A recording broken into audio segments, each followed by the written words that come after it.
Oh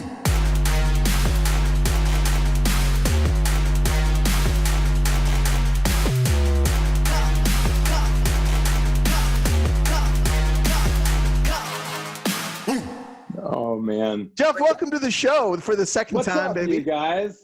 Hey, now I'm floating. I'm free floating. I'm on my phone. It's funny. I run a podcast in this podcast station. Here's my little mobile setup, the Team Building Podcast. We've been doing that for 4 years. I think I have about 120 episodes on iTunes. So there's a little self-promotion. In the first time ever, my Mac Pro, prove that that's what I'm using, my little MacBook, has crashed. Exciting moment, guys. Wow, dude. Right now with you. Jeff, what's your podcast name so we can go and take a look? Yeah, if you just search, it's the Team Building Podcast with Jeff Cohn. You can search Jeff Cohn or Team Building, and I should come up. Dude, I love it. I have you. I subscribed last week when I met you in Vegas at Future when you came up to us in your robe. Do you remember that? I don't remember that. Was that me? Are you sure? Was I in between spa? Dude, you were, and we were sitting there masterminding. I got to meet your kids. I got to meet David Cohen's wife was there. That was awesome. It was the best, dude. Well, let's get right into it, man. We're happy to have you here. Jump right into the show.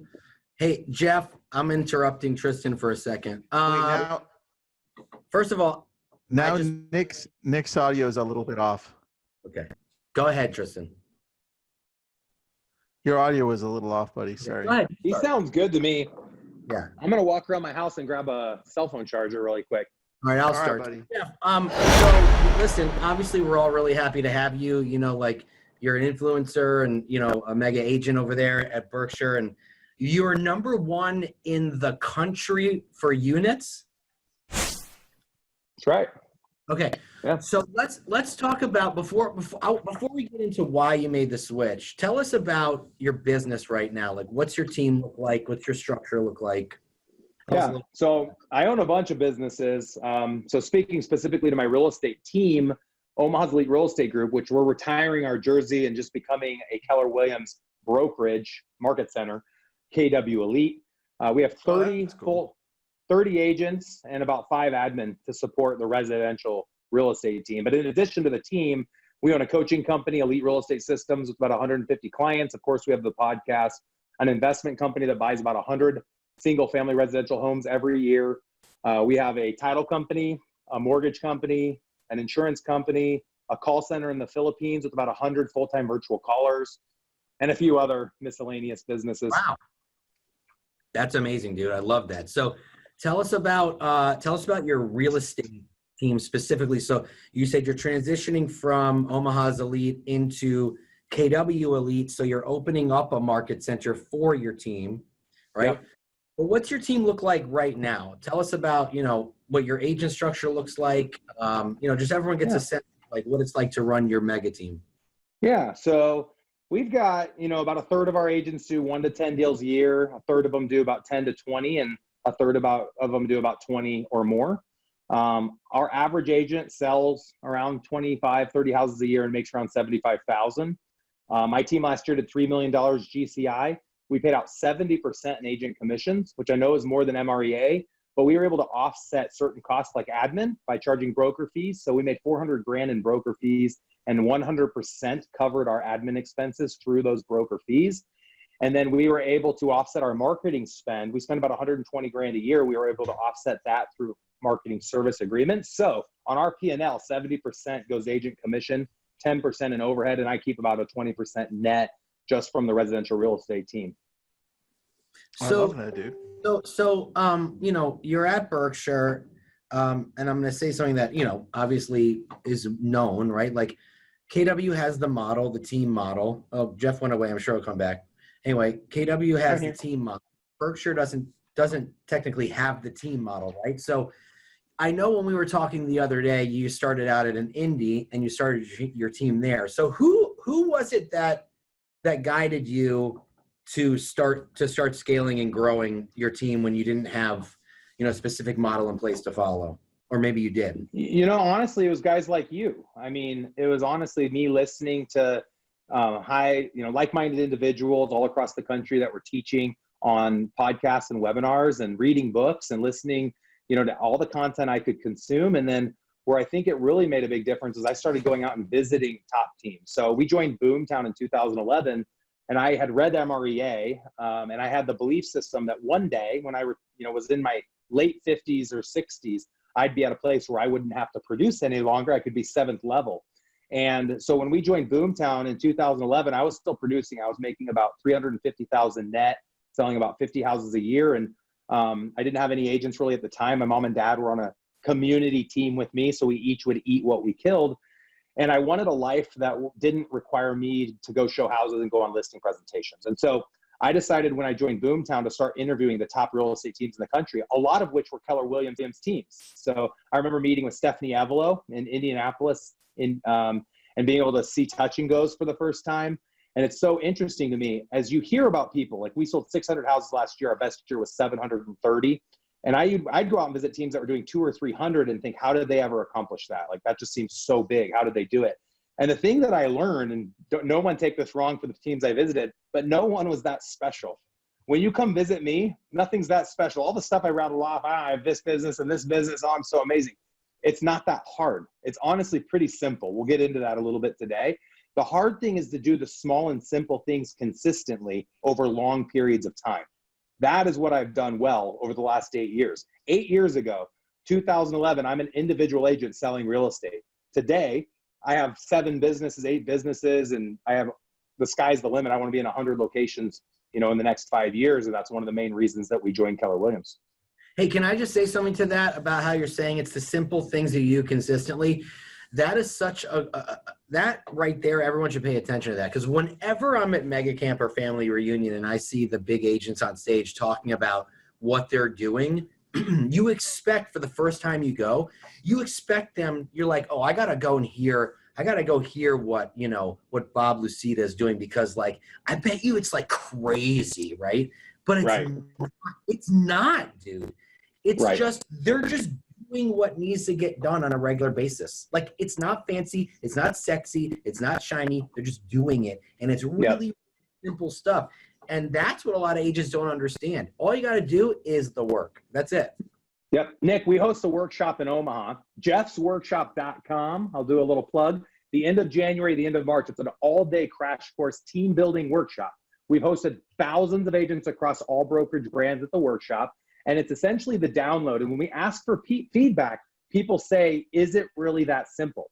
And the simplicity is my keynote, which is called class. It comes down to culture, leads, lead conversion, accountability, and then the systems and strategies necessary to be able to scale without you being necessary. Too often we're so used to being rainmaker agents who produce and we live off the endorphins that we get every time we close a deal. And we have such a hard time disconnecting from the transaction because we don't want to lose $3,000 or $5,000. And we get stuck in this rut of a job rather than being an entrepreneur and owning a business. That's very true. Jeff, I have a question for you about your organization for your business, your real estate business specifically. Can you go over who runs what and how many people you have on the team, just so that we get a clear vision of what that looks like? Absolutely.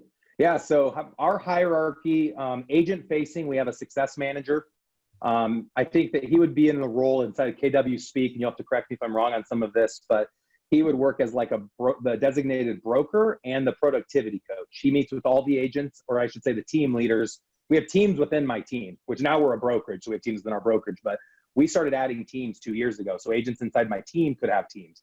And so Andy's role was to meet with all of those agents every week for about 15 minutes and track their key performance indicators and hold them accountable to the goals that they had set both inside their real estate job and their real estate business and outside of their job and their business. And we call that career visioning, where we're making sure that they're taking all of the success that they're having and actually doing the things they said they wanted to do once they had experienced that success. Well, so far you've got a couple of the KW terminologies down: career visioning and productivity coach. You're almost there. Okay. However, soon they're just going to be PC and CV, TL, MCA, OP. Well, I'll teach you all the acronyms at some point. Love it. I need to learn it. So back office is our operations manager, Kevin McGowan. He's overseeing the administrative staff. I think he's the MCA. He's overseeing all the back office processes, paying out commissions and doing all of that. So I wanted to get to a point. I talk about fluffy cats on the podcast. I literally had an admin person tell me about a new cat that she had purchased. And for fun, I'd sometimes do these little experiments. I wanted to see how long I could engage with her in a conversation about the cat. How much time would she waste of her day and mine telling me about a fluffy cat? And I got her to talk for 45 minutes about it, and she would have kept going. And I use it as an example because it's funny. And I'll say to people on the team, that's a fluffy cat story. And I'm okay with fluffy cat. I'm a 99i. But give me a fluffy cat when you buy me lunch or when we go to dinner or at a weekend party, not during my work day. I don't have time for fluffy cats. So today, when I have issues, anything anyone brings to me, most of them people have learned now that not to bring them to me because I'm not the right person to solve the problem. First off, don't solve the problem. If you solve it, they'll keep coming back. Second, have a person to solve the problem. So I'll say, that's an Andy question.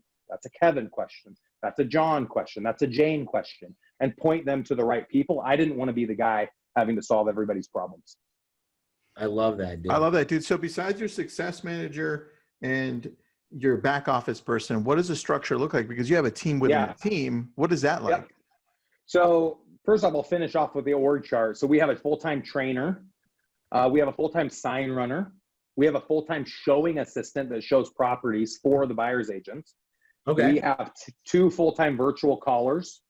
We have two full-time transaction coordinators. So my belief system is that an agent that's servicing deals will make the most amount of money in the least amount of time with the least amount of energy by prospecting to their SOI and meeting with their clients to share with them a buyer presentation or seller presentation and getting the client to sign an exclusive buyer agency agreement or a listing agreement. Everything else should be outsourced.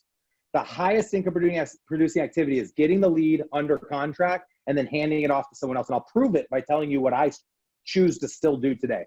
Anyone that reaches out to me to list a house in my personal sphere of influence, I let them know I no longer service listings, but I would love to meet with them for an hour and introduce them to one of my top agents. And I go on the listing presentation. I do no preparation. Someone else to the CMA brings the iPad, does the sign, everything. And I go with them on the pres for 1 hour. And I keep 75%, and then I refer it, because it's all teed up, I refer it off to one of my listing partners for 25%. Our average commission in my market is $6,000 on a listing.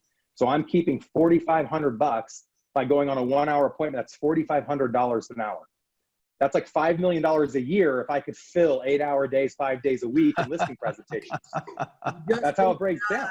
$5 million, Jeff. So I don't have enough, unfortunately, people in my SOI wanting listing presentations. But if I did, that's what I'd be doing because it's my highest income producing activity. So the challenge for agents is they get stuck in the minutia. They're doing the paperwork. They're getting a coffee. They're floating around with their papers and their flyers and their open house signs and all this minutia that's $12 an hour work, when really they should just pick up a phone and do the thing they're trying not to do. And that's called prospecting, door knocking, open houses, engaging with people wanting to buy or sell, and then talking to that person about buying or selling, getting them to sign exclusive buyer agency agreements, listing agreements, and turning it off to someone else. So if you have a team in the beginning, I call them Navy SEAL teams. In the beginning, when you're still in production, you should be turning over your buyers. And then when you get to a point where all of those buyer leads are making you the most money you've ever earned, you should quit working the listings and do kind of my strategy, the hybrid, where you're just going on the list pres and turn the listings over to somebody else. But I have a free PDF if you guys want to download it. It's jeffsbusinessplan.com, JEFFS businessplan.com. You can download my exact org chart of how I got to where I am today. In 2 years, I stopped producing. So I sold in 12 and 13. I remember I told you I thought I'd be in my late 50s, early 60s. Hopefully I don't look that old. I'm 38 years old as of this last November. You look fantastic. Why, thank you, Nick. So anyways, that's kind of the story. I love that. Dude, so I'm going to download that business plan. Go ahead, Tristan. Sorry. it's the website is jeffsbusinessplan.com. Yeah. That's Right. All right, good. And then we had a question from the audience on something you said before, where it was Jeff's workshop, and that was a class. You went into culture, leads, and lead conversion. Accountability, systems, Accountability. and strategies. All right. Yep. And that's Cool. my keynote. So like I spoke all 2019. If you want to see me speaking on stage for an hour teaching my keynote, you can have a free download right now. Sorry for all the links, but this is what we do with all of our podcasts. I share these links. It's jeffskeynote.com. JEFFS keynote.com. You can download my actual keynote presentation. It's a 4-hour presentation, but if you want to watch me present it at Boomtown Unite in March of 19, you can see it right inside of the actual keynote. You'll download, you'll hit play, and it's 45 minutes of me taking the audience through class. I'll put those links in there as well. So I'll just Thanks, you guys. them with you right after. Jeff, you mentioned at the very beginning that you're doing a lot of things. You have 7 businesses, right? And you're expanding. And then what brought you to Keller Williams was you felt like you had a better ability to be able to expand everywhere. Can you go into that? Because I want to know what you mean by that. Well, can I ask I'm so glad. before we get to that? Because I feel You know like what? Go ahead and ask a question before the question that I asked, Nick. Go ahead. I was going to say that question is like. You two are so much fun, by the way. I loved watching you guys at FutureCon. You did an amazing job. You keep the audience engaged. You are awesome. I appreciate it for being man. you. You did a great job too. I appreciate that. No, that's like that's like not the tee up, right? I want to find out at first. When did you realize that you needed, because as the #1 agent in America at Berkshire for units, when did you, we were talking the other day, right? You're like, listen, I could have been the top dog forever here at Berkshire. When did you realize like you needed to go to another level and you weren't getting that where you were? And when did you start looking around for another option? I want to talk about that. When you found KW, jump into Tristan. So I listened to somebody speak from within Berkshire Hathaway, and I won't name the person, but when I was literally on the stage after getting the award for being #1 inside of the company last year, this particular person said that based on all the units that sold in a certain percentage made sales from companies that you'd consider influencers. I'm sorry, not influencers, but hey Jeff, say that disruptors. Again. Say that again. You cut out a little bit. All the units. Can you hear me now? Yeah, all the units sold in some. Yep. In 2018, out of all the units in 2018 that sold, only a certain small percentage made up what you would consider companies that are disruptors, like your Zillow or your Redfins or your Cash Offer. And that we didn't need to be concerned about the disruptors that were out there in the industry because it made up such a small amount. And in my brain, at the very moment that was said, I thought of the CEOs and the board of directors at Blockbuster laughing about Netflix, going, we don't need to be concerned. That only makes up 10% of the sales for entertainment. No worries at all. We're good. And Taxi saying the same about Uber. Everybody making fun of technology, just like they're making fun of Gary today. And I think when we look back in 5 years from now, like I said to Josh Team in my interview at FutureCon, when he said, what's going to be the biggest thing when we look back, we're going to see that technology was crucial and that any real estate business that was going to be successful going into the next decade needed to make technology the #1 focus while keeping the agent at the center of the transaction. What we're going to see happen is brokers are going to adopt technologies that eliminate the need of having the agent. And the agents are going to start losing their commissions because the broker hasn't put a focus on that. While Keller Williams is the only agent-focused brokerage I've seen in the country. Every other traditional brokerage props up the broker and the investors and not the agent. Keller Williams flips it upside down. Gary Keller props up the agent and the team lead and not necessarily the broker. I get shivers talking about it because it's not just words, it's actually reality. And that perfectly segues us into why I chose to join KW. Dude, all right, well, question here. Fired up, bro. I'm fired up. I want to ask you a question because some people are thinking they just want to ask you, but we're going to ask you. Why not EXP, man? Because they're touting the same thing, which is, you know what? We have tech. We're forward thinking, and we're doing this and that. Why not EXP? EX who? No, seriously, though. Come on. No, I'll tell you right now. So you Element of P? What's Element of P? Sorry. How many of us have been invited to parties where somebody talks to us about this amazing opportunity?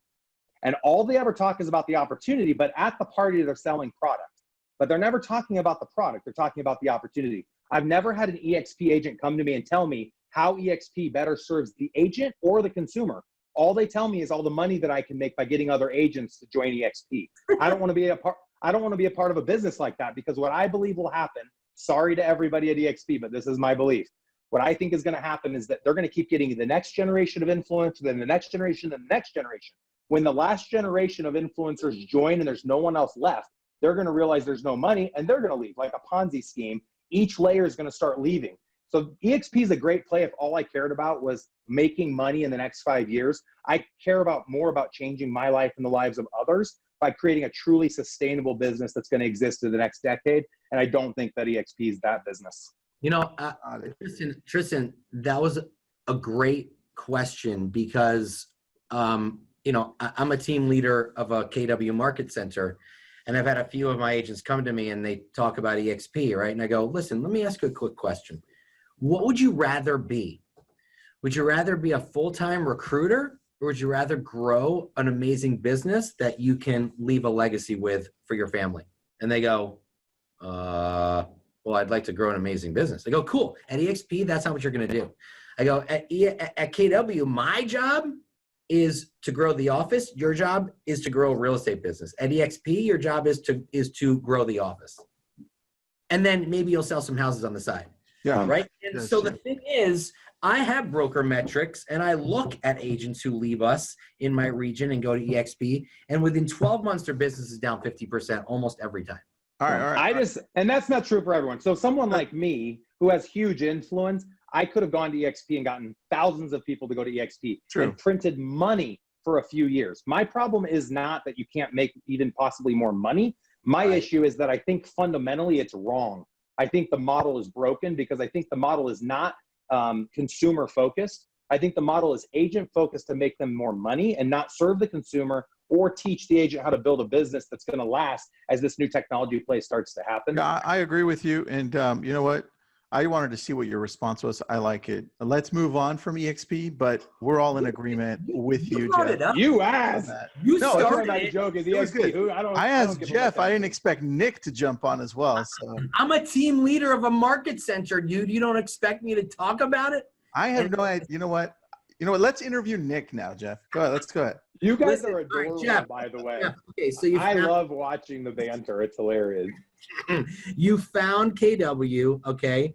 And so, you're starting on January 1st, and part of the reason you joined was you were shown the technology, and that's where the industry is going. What about the tech at KW did you find so appealing? Yeah. So for the last 8 years, we've been obsessive with analytics and tracking. In the beginning, it was in Excel. Then we started tracking everything in a product called Sisu, sisu.co. We've been using Boomtown since 2011. We use Dotloop for transaction management. And the list goes on and on when you talk about all these different systems. Josh Team and Gary Keller and I spent 4 hours in a room, and they painted the picture for me of what they believed to be the future. And if you want a little taste of it, if you haven't already seen the Gary Keller interview with Brad Inman, it is exactly what they showed me. And on steroids version, they showed me the vision of what they believed that the platform would become. And I 100% believe it. It is the future. Data is worth more than gold. It's worth more than oil. The company that wins in any space is the company that controls and owns the data. So we each get to cast a vote. Which real estate organization do we believe is going to have the most amount of data, and then empower the agent with that data? That's where your concern should be when you're going to a company like Zillow, EXP, Amazon, Redfin, Cash Offer, whatever the other businesses that you want to insert. Are they going to truly empower the agent to stay at the center of the transaction and protect their commission with the data? Or are they going to try to eliminate the agent, cut them out with the data? My guess is most of those businesses out there are going to cut the agent out. So what truly won me over was that I understand the power of analytics, statistics, data, predictable analytics, artificial intelligence, and they showed me the platform they hadn't already envisioned, but that they had actually built. And that's what won us over in the tech talk. I love it, dude. All right, so let's then get right into the previous question, which was 100 locations, how and why? Why 100 locations, and then how? So most markets have Little Caesars pizza. I don't know if you guys have little kids. Mine are young. I've got a 14, 12, and 10. Every night, every Friday. Our kids are the same. My kid's Levi, your kid's Levi. Oh, dude, I didn't know that. Yeah. Is yours a ginger? No, I have a Levi and a Gus, but Well, ginger with like red hair ginger. Red hair ginger. Oh, no. He's blonde. Oh, mine's a ginger. He's adorable. Great kid. Cool. He's upstairs right now playing Xbox. Nice. So my kids want hot and ready. Every time my wife and I go on a date night, they're doing hot and ready pizza. So the reason I bring the story up is if I go into Little Caesars and I have a buy a free pizza coupon and I leave, I use my coupon, but I have like 4 more in my pocket. You only can use 1 each time. I'm the guy that wants to give everybody else a coupon that's in line. And Little Caesars is sitting there going, don't be giving them the free pizza coupon, but I want to give it to them because I have something of value that I know is going to impact their life. So once I built my team, we went from 70 to 700 sides in 6 years. I went from being a full-time agent working 80 hours a week, missing out on all my kids' stuff, missing out on my relationship with my spouse and my friends and my parents, sacrificing a lot, just like a lot of people listening are doing now. And I found within 2 years something that allowed me to stop working in that world and build and scale a business that brought value to others. There's nothing I'm more passionate about now than teaching people to stop selling real estate and focus on building a real estate business that can grow and scale without them. So my vision nationally, when Gary Keller sat with me, he said, Jeff, what are you trying to accomplish? Because we need to decide where you want to go before we set up a plan, obviously, to get there. And I said, Gary, my belief is that the true wealth is created through owning real estate. And that can be single family, multifamily, land, storage businesses, commercial businesses, whatever the case might be. So first and foremost, I want to own 10,000 doors at a value of $100,000 a door, which is $1 billion portfolio. And so to be able to do that, I need people to help me deploy capital. And I already have the capital. I just need the boots on the ground to go on the appointments, to follow up with the leads, and to deploy my capital, essentially. So I said to Gary, I think that I can accomplish 10,000 doors in about 30 locations. And he said, that's interesting, the number 30, because he had 30 regions to begin with. And I said, I might be 30, it might be 100. It really just depends on the markets in each place. So when I say the word semantically expansion, I'm not talking KW expansion talk. All I'm saying is that I'm going to have expansion arms that do one of 4 things or all 4. One is expansion like the way you guys talk about it, where I get a percentage of each of the sales that take place in the business. There will be a little cap per agent. One is just coaching, which we're doing now. We have 150 expansion teams right now that we coach, that are team leaders. The third is partnering in ancillary businesses like mortgage and insurance. I know KW already has a solution for mortgage and insurance, but for teams and brokers that want to start their own, I have a solution for that. And then the fourth is in investing. And it could be all of them. It could be one. I'm going to let each location choose what they want and what's the best fit for them. But my belief is that sooner than 5 years, we'll have over 100 locations that are doing one and or all of those 4 things. Are you doing the investment as a team, as an LLC where your whole team can invest, or how does that look? So let's say, Tristan, you and Nick and I want to go together in a portfolio deal. We'll deploy capital 50-50. So like right now in Omaha, I'm spending 20 grand a month, and it costs me about $4,000 to acquire 1 door. And in equity, we're making $22,000 in each door. So if we sold it off as a flip or as a whole tail, we'd end up netting 22 grand, but we're closing on it.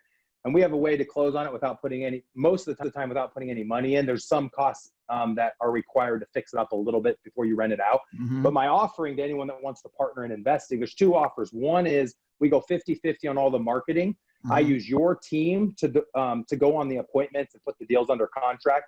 There's a lot of traditional listings that will come out of it. So 70% of the appointments you go on, they list traditionally. We don't end up getting to buy it at 30% below market or 20% below market. They just list it and then pay us a referral fee, us being you and me, if we paid 50-50 for the lead. If we close on it, it goes into our portfolio. Our operating agreement, LLC, makes you the 50% owner and me 50% owner. And so any capital event, we are 50-50. Anytime we refi a deal, sell one of the houses out of the portfolio. But I'm only going into business with someone that wants to have a 100-door portfolio. So a $10 million portfolio or bigger. So depending on your price point, these numbers all work if you're a 200,000 price, 300,000 price. The goal is 10 million per portfolio. So you're looking for hold, and you're looking to number one's hold, but you're going to come across wholesales, and flips, and traditional listings. So typically, there's a podcast I talked about. It's a 32-minute podcast. About 2 months ago, I did it on the Team Building Podcast with my business partner. There's 5 options for us when we look at a property. So let's say I use your team.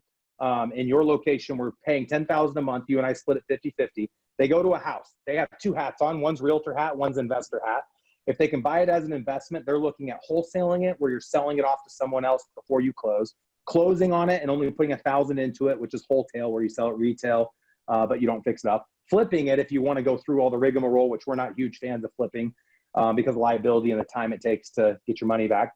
Hold, which is the goal of this whole thing, is to keep about 1/4 of the properties that we acquire and we'll acquire those 50-50. So you're personally guaranteeing the loan. I'm personally guaranteeing the loan. Whatever money we need to close on it and fix it up is 50-50.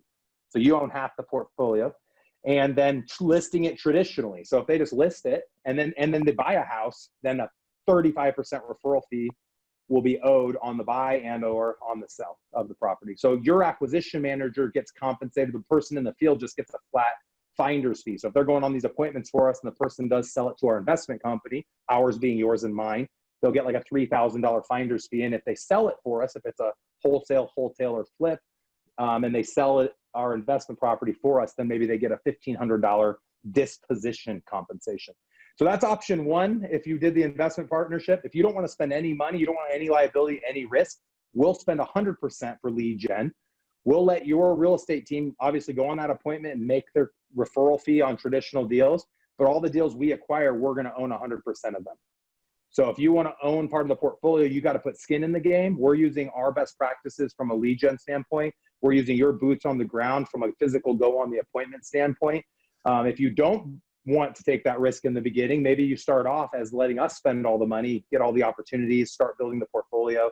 And then later on, when you say, hey, I wish I had gone in on this, it's actually working, then you could become a 50-50 partner. And we'd have two portfolios, one that I own 100% of, and then the other one that we're partners in. That's awesome. So when you're buying something on, so I'm taking a lot of notes here, so I'm going to regurgitate a lot of what you said. When you're purchasing something, are you looking for a specific amount back, like a positive cash flow, or are you just looking for long-term hold and value?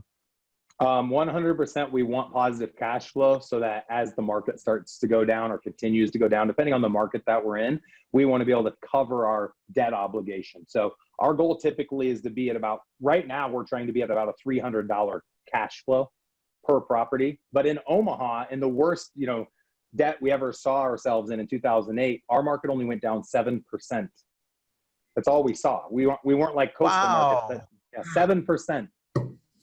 Really? So it's a pretty safe place to deploy capital. So in the beginning, while the market's where it's at, where I think it will continue to go down for a couple more years before we see another, I don't think there'll ever be another huge crash, but it obviously is depreciating in some markets. We want to probably deploy most of our capital in the Midwestern states. And then when we see huge depreciations on the coast, we'll probably then deploy some capital on the coast. It's kind of our vision. And we don't have it all figured out, guys. I know it works here, and I'm in investment groups. I have friends that invest in real estate all over the country that are doing really well at it. I'm pretty confident. I'm gonna put millions of dollars towards this. So I'm confident enough to put some money at it. I just need to find the right people, and I don't need, like Gary Keller said, he wanted to create 32 millionaires. I want to create 100 millionaires. So if it's something you're interested in, you want to partner with us on it. We're here in Michigan. There you go. So if you want to partner with us on it, we're going to actually use HubSpot to create like a page people can go and log in and tell us what their goals are and what they want to accomplish, what their teams look like. I don't have that yet. For now, you'd have to email me, and I don't want to get a million emails, but should I share my email address? Yeah, go ahead and share it, Jeff. Why not? Don't share it, but I was going to say we should talk about that because the average price point in Michigan is around 150. So it could potentially work. Look at Nick angling. I love you guys. No, dude, entrepreneurial spirit, Nick. I would do the same if I were you. You don't want to work. You don't want to work with Tristan. It's too much liability. Listen. Look who's talking with the ugly sweater. Come on. Jeff at omahaselite.com. There you go, Jeff. Okay, Jeff, listen, you asked for it, buddy. You asked for it. So anyway, just reserve the Detroit metro area for me when you're ready. That's all I'm asking. I love you guys. Hey, let's let some people ask questions. One of the things I hate about most podcasts, I don't get to ask any questions. Anything you disagree with, because I know I have haters out there, hate on me a little bit. Let's challenge some of the things I talked about. What do you think doesn't work that I said today? Where do you think that I'm embellishing? Because there's so many people, dude, when I watched myself, if I went back 10 years and watched myself on this video, I'd be like, that doesn't work. No way he ever did that. No way he has all those things that he says. But I do, and I'm not lying. I'm doing all the things I'm saying I'm doing. So that's interesting that you say that. And by the way, while we're talking, if anyone has a question, just post it. If you're watching on Zoom or watching on Facebook, just throw it out at us. David Cohn says hi, Jeff. Oh, that's okay. Hey, what's up, dude? So we were just talking about our robe scene. Oh, dude, we didn't talk about the robe scene at Starbucks when you were like practically naked in front of me. It was the best. Wow, I did have clothing on underneath my robe. I know you probably envisioned something else, Tristan. I'm joking. Well, it's funny. If you go to my Facebook, if anyone wants to see the robe, sorry, we keep cutting Nick off. Nick, shh. So if you want to see me in a robe, go to my Facebook page, scroll to the bottom before FutureCon, and I'm falling with my water and my cell phone. And the thing that's most impressive in this falling video, if you look at the bottom left corner at the end of the fall, I'm still holding my cell phone. No one knows about that. But if you watch closely, go look. That was all I cared about in the fall. Go check it out. Dude, I'm going to check You're that going to out. like it. It's pretty special. Okay, so Jeff Cohn is the Facebook page. Jeff M. Cohn is my Instagram if you want to follow me there. I was just looking to see who had questions. Nobody has questions yet. There's stuff popping up all over the place. But I was Andrew Pickoff. Lots of people. Oh, there we go. Thoughts on profit share. Okay. Andrew Peacoff. We love Andrew, a big supporter. Thoughts on profit share and agents like me in Houston recruiting for new agents. What's your best thought? Okay, he had a little bit of grammatical. What's your best regarding thought? profit? Yeah. What, in your opinion, what's your best thought as to the KW value add? Obviously, you went over technology. We have profit share. Dude, we have a great. It's one sentence, dude. Go for it. It's a coaching and consulting business that just so happens to be in the real estate space. If you want to learn to be an entrepreneur, build and scale a business where you're not necessary, it's the only brokerage in America that knows how to teach that has 26 content writers, that's produced how many books, authored how many books, is known for how many quotes. The whole organization is built to help people be the best version of themselves. Just like on the front of Millionaire Real Estate Agent, it's not about the money. It's about being the best that I can be. People sell out to other brokerages because they want to make the money up front. If you want the true wealth isn't just ones and zeros in a bank account. It's the people's lives that you influence. And the people that create the most influence end up being the people with the most ones and zeros. The focus needs to be on creating value, not printing money.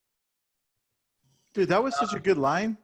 Tristan, I don't even realize that if you realize what you just said, dude. I do. That was freaking amazing, bro. I'm gonna rewind that and play that out. What'd you say? Say it again. How do you plan to manage all these properties from afar? Chase Lenz has that question. Yeah. So you can manage them with local firms. Right now, I'm paying only 5% because I have some strategic relationships. There's companies now that are managing them virtually, just like with the Airbnb, HomeAway, vacation rental by owner. There's tons of different companies out there where you can do virtual rental property management and then just have like a national home inspection franchise, or there's appraisers. There's different ways to build networks so that you can do it virtually. I think in the beginning, we will consult with each market center to see if they already have property management baked inside and negotiate a cost plus 2%, some type of an arrangement with the market center to get a discount. Gary said, and he brought me into this mindset, he said, housing is going to run into a huge issue in the next 5 to 10 years. There will be a housing crisis in America. There will not be enough homes for the people wanting to purchase them. So property management businesses is going to be a huge profit center. So we aren't only looking at doing with our expansion locations as we deploy our capital and build investment portfolios in different markets. We see owning and expanding property management businesses as being another huge opportunity when it comes to multiple streams of income. And the beauty within KW is we can do it inside the market center and make it a value add for everyone in the market center. And same with the investing. How about a market center where, let's say, the team cap, agent cap is $25,000. What if the agent had an option of having their cap be $30,000 and $5,000 of the dollars goes into the real estate investment trust owned by the market center?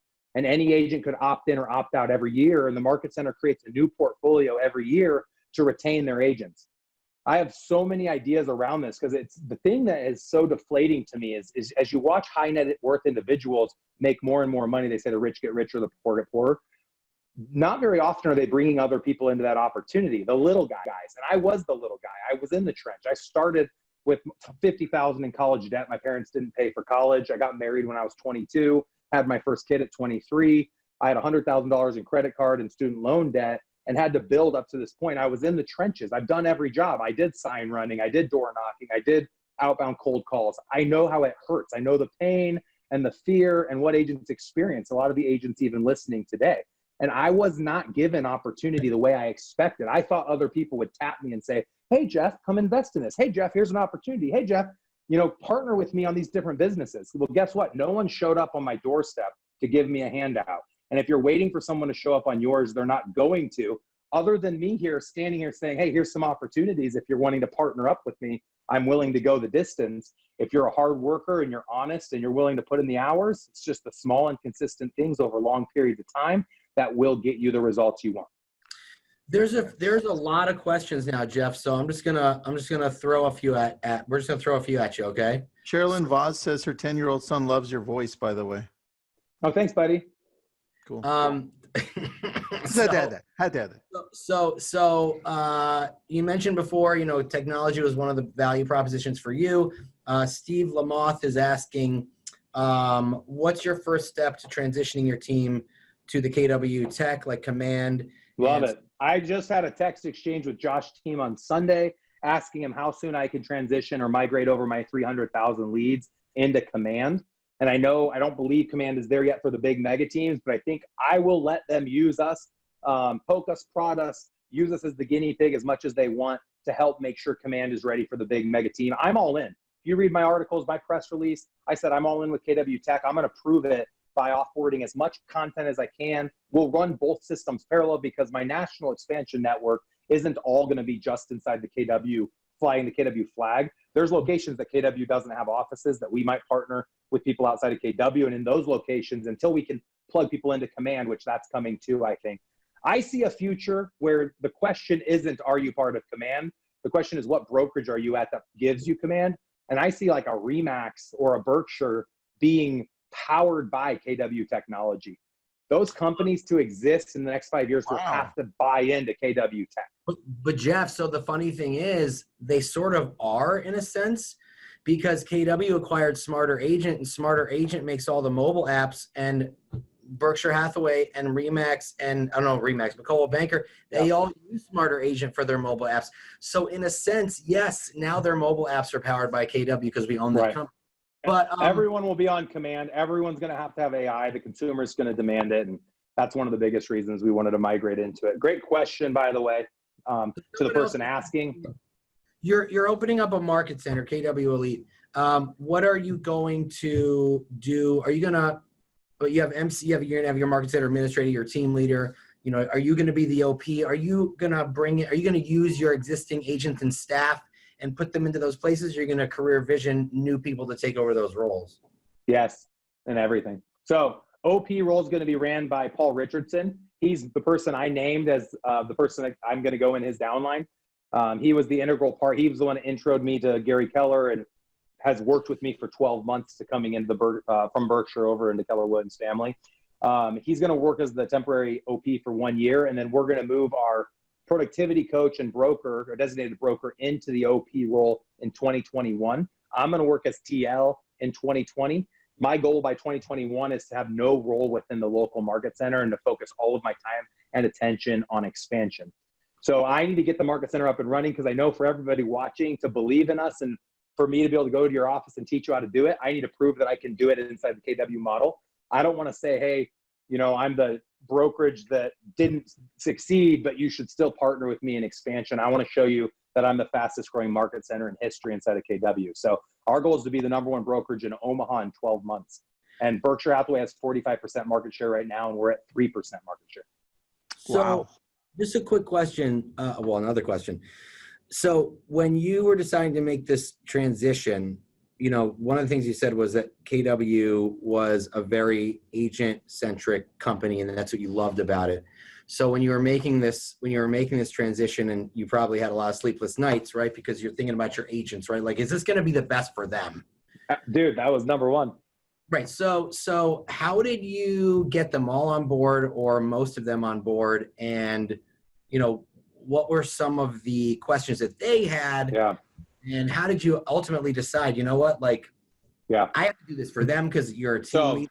Yeah, I got an answer. So I've only lost, out of 30 licensed agents that hang their license with our team, we've lost one person to Berkshire. And the person we lost said that we lost them because I don't offer offices.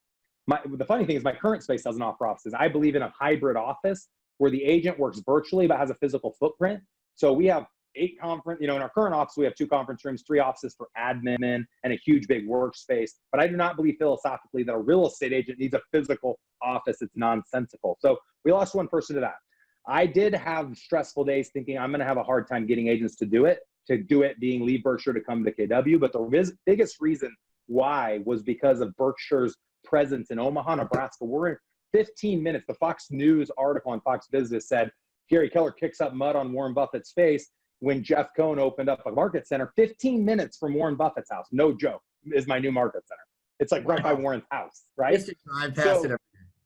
We have almost 50, Berkshire, because I'm still there, have almost 50% market share here. The agents, I know this will shock a lot of you, had never heard of Keller Williams.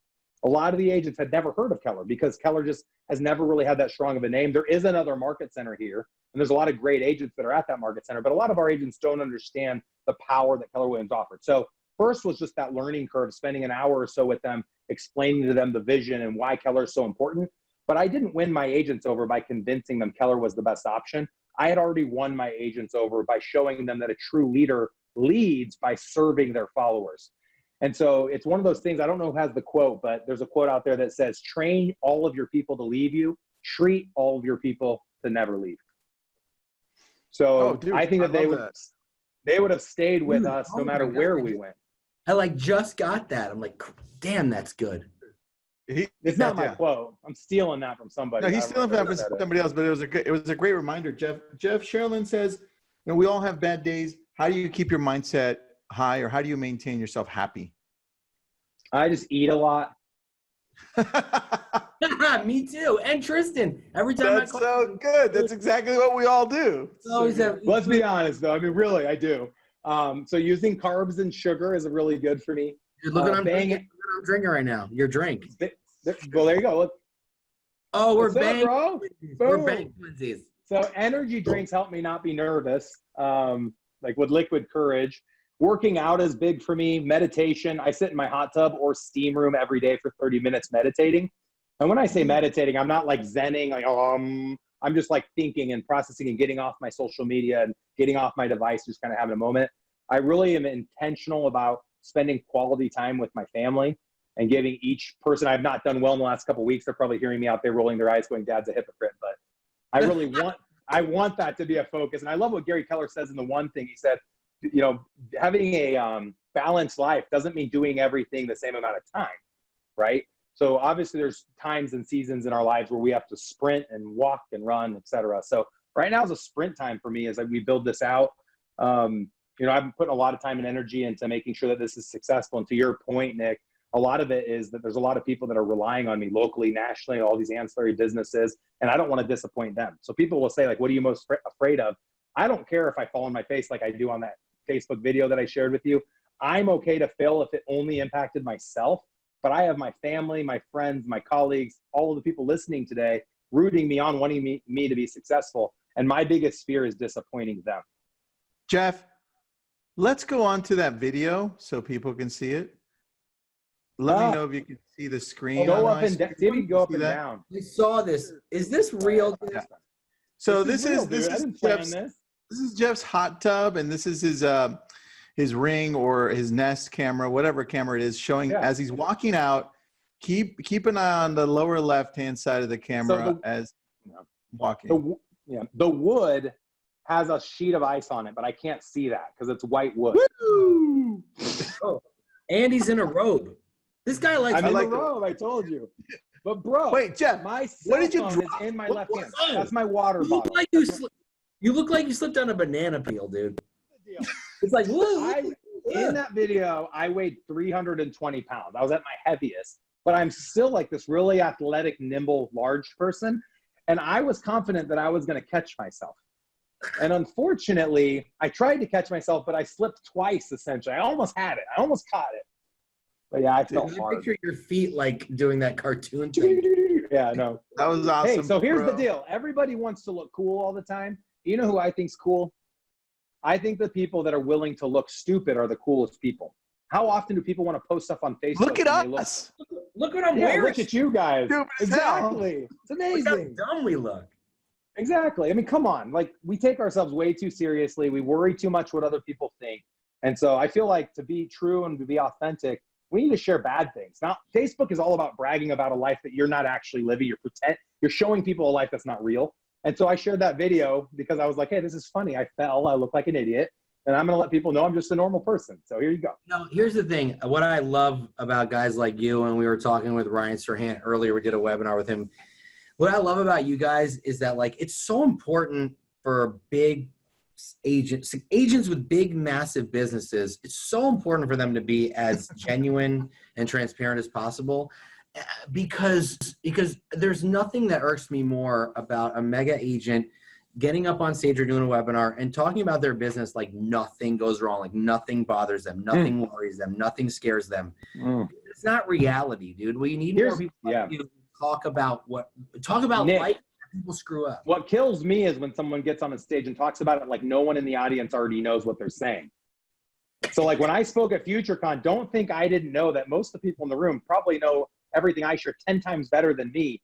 I'm always a student. You have something to learn from every single person. Everyone judges like, oh, I got nothing to learn from them. If you think that, you're never going to learn anything.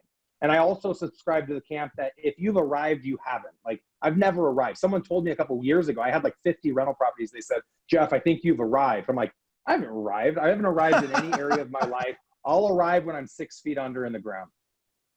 I love it, man. Well, any closing thoughts? Because it's 3 o'clock on the dot. We don't want to hold you back.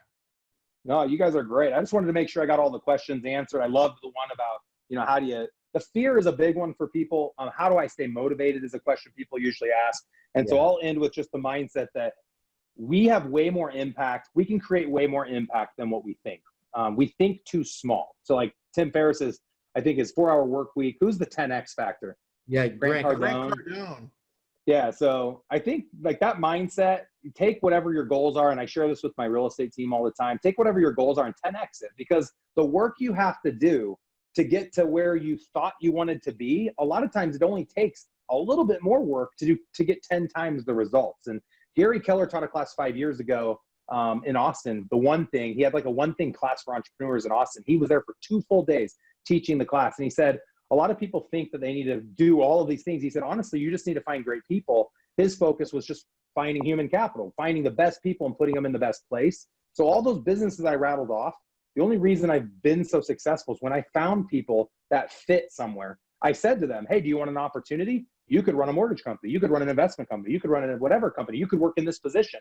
And so I became a professional matchmaker. And then they did everything. My success isn't because of me. It's because of all of the people that have chosen to become part of my organization. The only credit I'll give myself is for seeing the talent when I came across it. And I think Gary would share in that sentiment. He just happens to be 1,000 times more successful than me. But my goal is to make Gary's success look like child's play. I love it, man. All right. You do me a favor, Jeff, when we're done, can you just send me the links so we get them right? I want to be able to post them up so that people know where to go. Yeah, and, I would love to. Thanks for being there. We'll make sure to share that video where you fall a few more times, okay? Yeah. Please do. That's great, you guys. Make sure that mega camp that gets up on the big screen. Oh my gosh.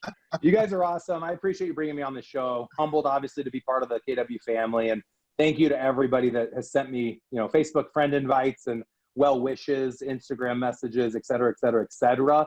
The love has been incredible. So thank you guys so much. And I have a lot to learn and I need your help to do it all. Well, welcome to KW, dude. We all have a lot to learn. Yeah, we're never done. We're never done. You know what? One thing real quick, this is what I love. And what I was telling people is, you know, Nick, sorry, we're out of time. I'm going to cut you off right now. I'm just joking with you, dude. I'm just messing. This is one of the reasons why I respect Jeff. Because I love the saying, if you're the smartest person in the room, get out of the room. And at Berkshire, you're the #1 agent. You know, you're essentially the smartest one there. You're the #1 agent. And you were like, you know what? I got to get out of this room and I have to go into a room where there's smarter people and learn from them. And it's hard for a lot of #1 people to do that. And you did it. And that just shows how much of a humble guy you are. So I appreciate that. So thank you for doing that. Thanks, man. I appreciate that. Thanks, All right. guys. Well, thank you very much, Jeff. We'll see you in Dallas at family reunion, I'm sure. I'll be there. Looking forward to it, you guys. Thank you. Have a good day, everyone.